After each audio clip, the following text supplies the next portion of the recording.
안녕하십니까. 웨르카첵크의 기도문 읽기를 하겠습니다. 요책입니다. 오늘은 65쪽부터 보겠습니다. 여러분 화면에 이미지 파일로 올라와 있습니다. 저도 책은 일단 내려놓고 화면을 보고 같이 읽겠습니다. 다른 때에는 웨르크징크가 그 주제에 대한 설명을 좀 하고 기도문을 제시하거든요. 근데 이번엔 그 설명이 없이 기도문이 시작됩니다. 제목은 이렇습니다. 양식과 빛이 하늘에서 내려오다.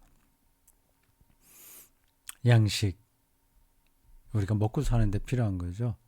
육의 양식도 있고 영의 양식도 있죠. 이게 너무 상투적인 표현처럼 들릴지 모르지만 그런 걸 잘 구분해서 보기도 하고 좀 진지하게 생각해야 됩니다. 그리스도교 영성은 그냥 대수롭지 않게 지나가는 대상을 그냥 지나가지 않고 딱 붙드는 거예요. 다른 종교에도 뭐 그런 모습들이 있습니다. 그 정말 종교인이 된다면 큰 일이나 작은 일이나 뭐 돈이 되는 거나 돈이 되지 않는 거나 어떤 일에도 진정성을 담고 사는 겁니다. 성찬식 보십시오. 빵과 포도주, 그걸로 우리가 예수 그리스도의 몸과 피로 믿고 받잖아요. 흔한 겁니다. 흔한 사물이에요. 그 사물 안에 가장 고귀한 생명이 들어있다고 믿지 않습니까? 우리가 매일 하루에 세 끼를 먹죠. 두 끼 먹는 사람들이 있긴 있는데 일반적으로는 세 끼입니다. 그걸 특별한 경험으로 대할 수 있어야 됩니다. 영의 양식과 육의 양식, 빛, 양식, 빛, 하늘에서 내려오다. 표제 성구가 요한복음 6장 51절이네요. 나는 하늘에서 내려온 살아있는 떡이니 사람이 이 떡을 먹으면 영생하리라. 내가 줄 떡은 곧 세상의 생명을 위한 내 살이니라 하시니라.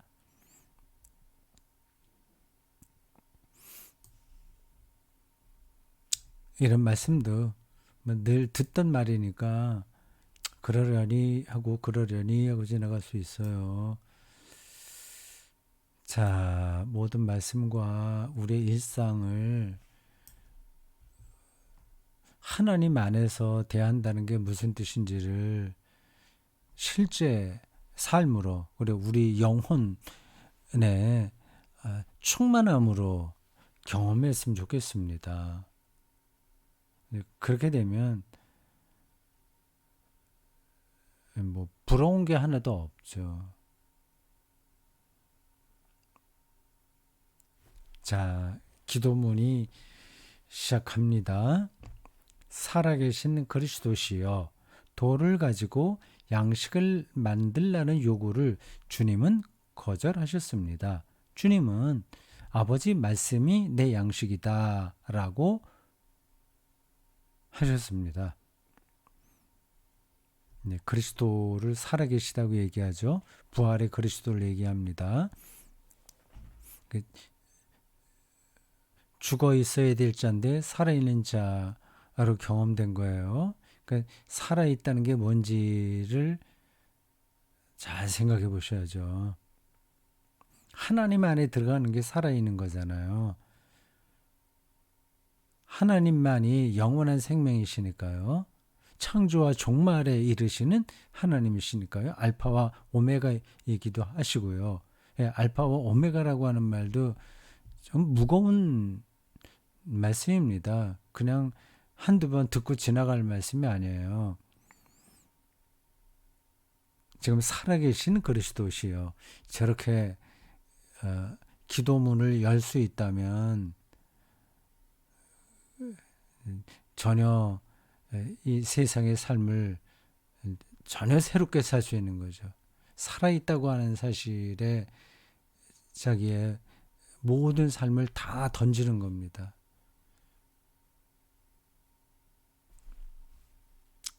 두 번째 패러그래프.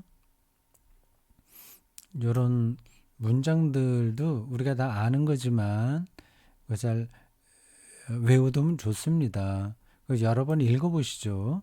나이가 들면 외우기 힘든데 그래도 입에서 자주 잘 흘러나올 수 있도록 여러 번 읽어야 됩니다.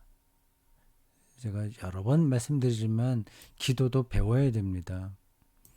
물론 땅에서 나오는 양식도 주님께서 주신 것입니다. 인간이 이 땅에 존재하면서부터 주님은 사람들의 양식이셨습니다. 실제로 우리가 뭐 밥을 먹거나 과일을 먹거나 또 물을 마시고 뭐 반찬 먹고 하는 그 모든 것들이 하나님에게서 왔다는 이야기입니다. 이것도 또 뭐 당연하지, 그리스도인들은 그렇게 생각할 텐데 당연하지가 않습니다.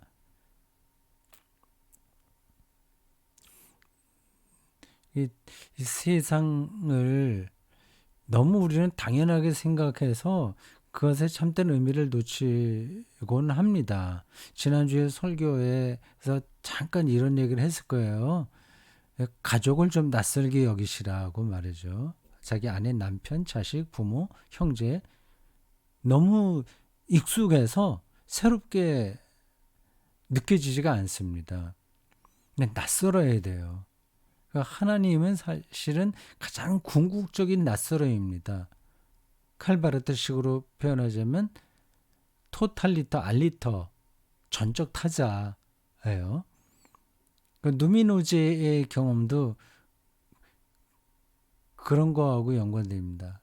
정말 어떤 분위기, 어떤 장소에 가니까 자기 자신도 망각할 정도로 낯선 거예요. 그 절대적인 낯섦이 바로 하나님이죠. 그러니까 그 하나님 앞에서는 두렵고 떨릴 수밖에 없습니다. 우리가 먹는 것, 그 섭취하는 모든 음식들, 이것도 그렇게 당연한 게 아니다. 그건 뭐 다 아시는 얘기죠. 지구에서만 그런 일이 가능하고요. 또 지구도 언젠가는 뭐 기후변화 많이 얘기하는데 더 이상 먹을거리를 생산하지 못할 수도 있습니다. 뭐 벌의 개체수가 줄어들어도 생산량이 많이 떨어질 거요. 근데 우리는 이 모든 것들을 너무 당연하게 생각하기 때문에 그게 얼마나 기가 막힌 일인지를 다 놓치고 삽니다. 땅에서 나오는 양식으로 인하여 주님께 감사드립니다. 정말 마음 중심으로 감사드려야죠. 그리고 하늘에서 내려온 양식에도 감사를 드립니다. 하늘에서 내려온 양식은 뭐겠어요? 말씀이죠. 나는 주님께서 주시는 것을 먹습니다. 그러니까 내게 아니라 주시는 거죠. 다 선물이죠. 그래 말은 그렇게 하는데 실제로 그렇게 느끼냐 안 느끼냐 하는 거 그건 또 다른 문제예요. 자, 66쪽으로 넘어갑니다.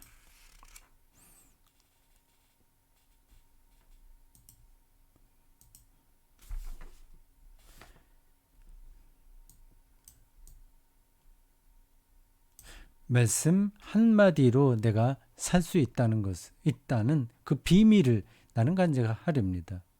비밀이라고 그랬죠. 앞에서 제가 낯설다고 했는데 다 연관되는 얘기입니다. 잘 모르는 거니까 궁극적인 비밀인 거죠.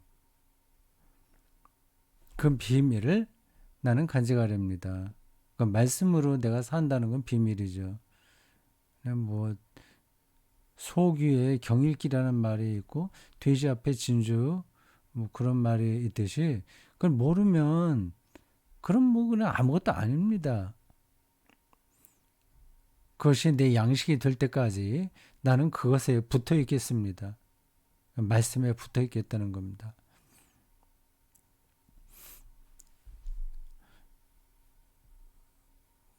예수님의 말씀을 예로 든다면 나는 길이요 진리요 생명이다.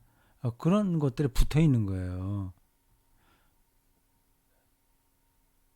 무엇을 먹을까 마실까 입을까 염려하지 말고 너희는 하나님의 나라와 그 의를 구하라. 그런 말씀에 붙어 있는 거죠. 하나님이 세상을 말씀으로 창조하셨다. 그런데 이제 붙어 있는 겁니다. 그거를 아주 실질적으로 이해하는 겁니다.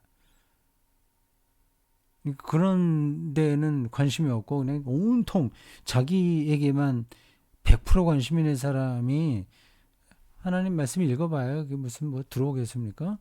그는 그냥 자기에게 도움이 되냐 안 되냐 그런 정도에 머물러 버려요. 그게 하나의 도구가 돼 버립니다. 말씀이 하나님 말씀이요.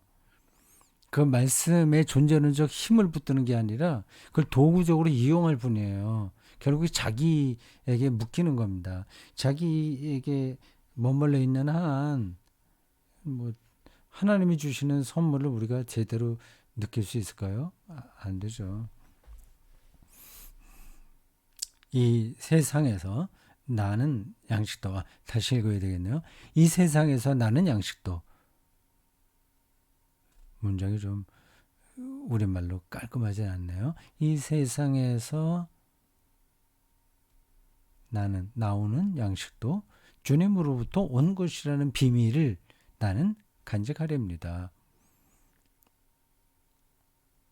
내 양식에서 주님을 만나 교제할 때까지 늘 감사드리는 마음으로 그것을 먹겠습니다. 일용할 양식을 통한 영혼의 충만함을 가리키는 겁니다. 사실 저 아프리카나 동남아시아 극빈자들이 에게는 좀 어려운 일이긴 하지만 대한민국에 사는 사람들이 일용할 양식이 없진 않잖아요. 아주 특별한 경우에는 그런 분들이 있겠죠. 그런 분들은 그 국가에서 책임을 져야 됩니다. 무조건 그건 책임져야죠. 일용할 양식은. 그 문제는 그렇게 해결을 해야 되는 거고 또 국가가 못할 때는 또 교회가 하는 만큼 또 해야 되고요. 교회가 구호 단체가 아니긴 하지만 국가에서 미처 다 감당하지 못했을 때나 어디 빈 구석이 있을 때 또 교회가 그런 일을 감당해야 됩니다. 그래도 구호 단체는 아니에요, 교회가. 이 말씀을 어, 선포하는 공동체죠. 예배를 예배답게 드리는 공동체예요. 아주 극변한 사람 빼놓고서 일용할 양식으로 고생하는 사람들이 대한민국에 많지는 않습니다. 근데 그 일용할 양식의 비밀, 이거를 눈치채고 사는 사람들은 많지 않죠. 정말 일용할 양식만으로, 그건 이제 생존이 보장되는 거잖아요. 생존이 보장된다면 그 다음에는 조금 더 넉넉하게 사냐 덜 하냐 그런 차이에 불과한 겁니다. 그러니까 생존만 되면 우리는 행복하게 살 수 있는 거죠. 제가 이런 기도문을 읽으면서 또 목사처럼 설교하는 것 같아서 미안합니다. 주님은 양식입니다. 주님 생명이 제단에서 흘러나와 이 땅에 사는 우리에게로 다가옵니다. 주님께서 식탁에도 복을 내려주시니 식탁 역시 거룩해집니다. 우리에게 주어지는 것들을 우리도 높이 들어 올립니다. 주님께서 최후의 만찬에서 하셨던 것처럼 주님 모두가 다 주님으로부터 오는 생명으로 살게 하소서. 죽은 자들에게도 자비를 베푸소서. 여기까지가 라이놀드 슈나이더의 기도문인 것 같네요. 왜 이렇게 그 자신의 기도문이 아니라 여기 각주 10번 여러분 화면에 보시죠. 인, 안에, das, Vater unser. 독일어로 주기도를 Vater unser라고 합니다. 좀 약간 그 단어 구성이 독일어의 특징으로 나타납니다. Father의 영어로 Father, unser 이거는 our예요. 저걸 이제 영어로 그대로 갖다 붙이면 Father, our 이건 말이 안 되잖아요. 영어로는 이제 our Father 이렇게 하면 되는데, 네, 영어로 주기도를 our Father라고 안 하죠. 뭐라고 그러죠? Lord's Prayer 이렇게 할 겁니다. 근데 독일어로는 das 이건 더의 정관사예요. Vater unser 그렇게 표현합니다. 그 다음 67쪽으로 이 기도문이 이어집니다.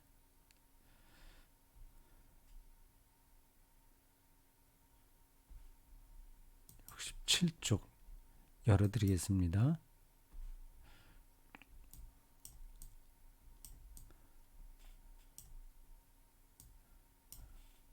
검은 땅에서 양식이 자랍니다. 제대로 성장하려면 빛도 필요합니다. 비옥한 땅이 곡식 자라는 토대인데 빛도 필요하죠. 그 색깔이 달라요. 환해요. 땅은 어둡고 어둠과 밝은 빛이 조화를 이루어서 우리가 먹을 수 있는 양식이 마련됩니다. 주 하나님 세상을 창조하실 때 주님은 빛을 창조하셨습니다. 하나님의 영과 말씀을 가지고, 그러니까 흙과 빛, 이게 양식의 토대죠. 그걸 모두를 다 하나님께서 창조하셨으니까 모든 것들은 다 하나님으로부터 주어지는 거죠.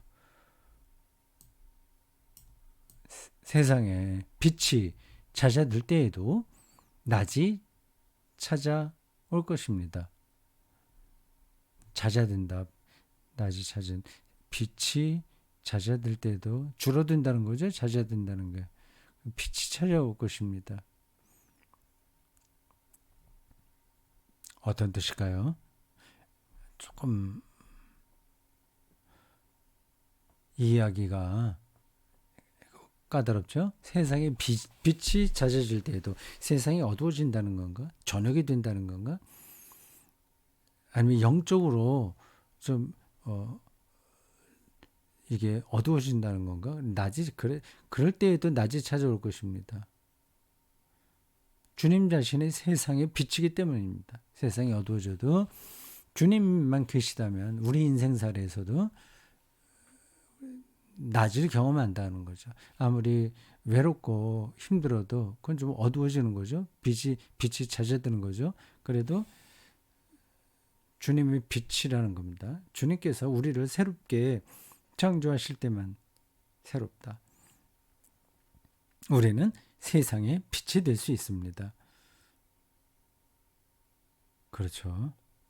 지금 가는 길에서 빛이 될 때까지 우리는 주님의 환한 빛을 바라보려 합니다. 그러니까 하나님을 향할 때에만 빛을 반사시킬 수 있거든요.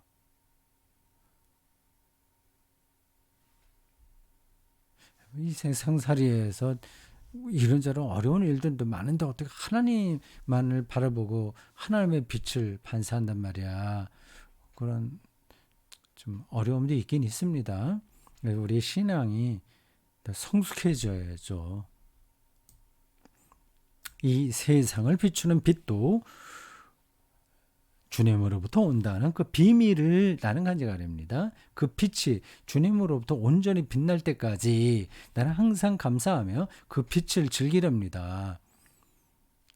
빛은 이런 점에서 희망이기도 합니다. 사랑이기도 하고요.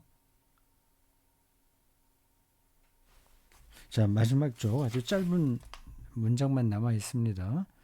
보여드릴게요.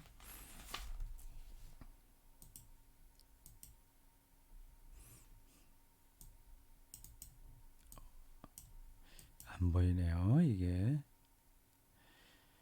보자.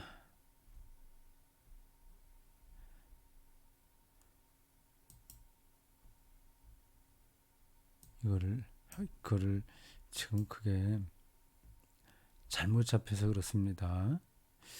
이걸 어떻게 열어야 되지? 다시 해보겠습니다. 조금만 기다려 주세요. 이거 하던 것 마저 다 해야 되겠습니다.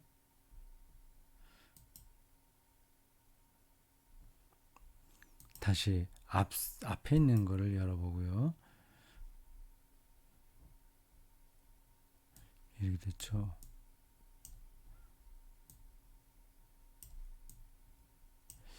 여기서 이제 마지막 그 문장 하나 남은 거면 연결하면 됩니다. 예.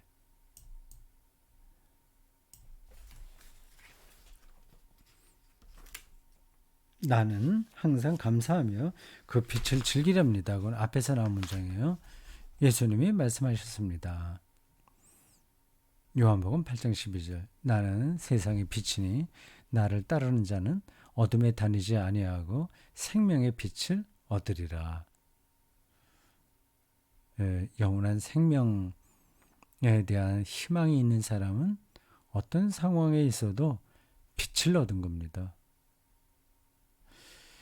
자, 오늘 외래끝 찡크의 기도문 읽기 여기까지 하겠습니다. 다음 주에도 뵙겠습니다.